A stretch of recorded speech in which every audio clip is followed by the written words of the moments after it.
उत्तराखंड की चार धाम यात्रा में पहला धाम यमुनोत्री को माना जाता है। इसके बाद क्रमशः गंगोत्री, केदारनाथ और फिर बद्रीनाथ धाम की यात्रा की जाती है।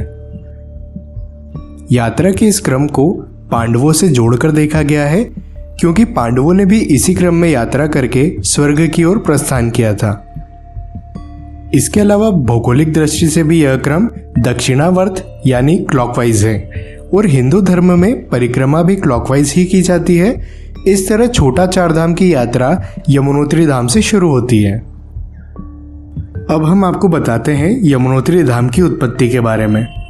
पौराणिक कथा के अनुसार भगवान सूर्यदेव की दो पत्नियां संज्ञा व छाया थी, जिससे यमुना, यमराज और शनिदेव ने जन्म लिया।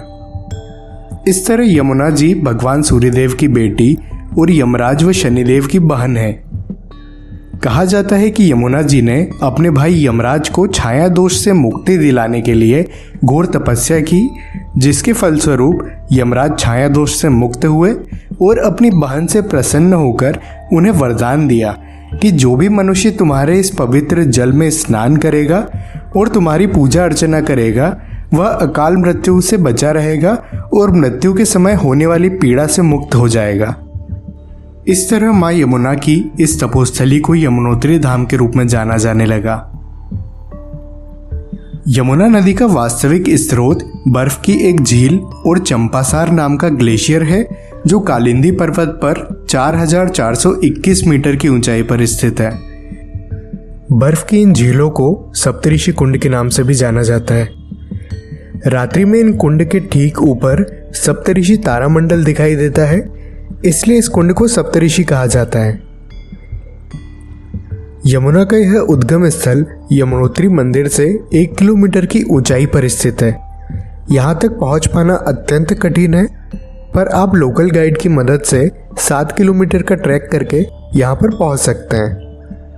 अगर आप शारीरिक और मानसिक रूप से स्वस्थ हैं तभी यह ट्रैक करें। सामान्यतः सभी श्रद्धालु यमुनोत्री धाम में मां यमुना के दर्शन करके आशीर्वाद प्राप्त करते हैं। इस मंदिर का सर्वप्रथम निर्माण टिहरी गढ़वाल के राजा प्रताप शाह ने करवाया था, परंतु भूकंप की वजह से इस मंदिर को भारी क्षति पहुंची थी। तत्पश्चात जयपुर की महारानी गुलेरिया ने 19वीं सदी में इस मंदिर का जीर्णोद्धार करवाया था। कालिंद पर्वत से निकलने के कारण यमुना को कालिंदी नाम से भी जाना जाता है। इस यमुनोत्री धाम का वर्णन हिंदुओं के वेद पुराण जैसे कुर्म पुराण, केदारखंड, ऋग्वेद, ब्रह्मांड पुराण इत्यादि में देखने को मिलता है। अन्य 3 धामों की तरह यमुनोत्री धाम भी केवल 6 महीनों तक श्रद्धालुओं के लिए खुला रहता है। अन्य 6 महीनों तक यह मंदिर पूर्ण रूप से बर्फ से ढका रहता है। इन शीतकालीन 6 महीनों के लिए मां यमुना की पूजा खरसाली में की जाती है। इस खरसाली को यमुना जी का मायका भी कहते हैं। यमुनोत्री धाम के कपाट अक्षय तृतीया के शुभ अवसर पर खुलते हैं और दीपावली के दिन पूरे विधि विधान से बंद कर दिए जाते हैं। इसलिए मई से अक्टूबर माह तक लाखों श्रद्धालु माता के दर्शन के लिए आते हैं। आप भी किस तरह यमुनोत्री पहुंच सकते हैं, रुकने की अच्छी व्यवस्था कहाँ पर है, यात्रा में समय कितना लगेगा, इस तरह की संपूर्ण जानकारी अगले वीडियो में हम आप तक पहुँचाएंगे।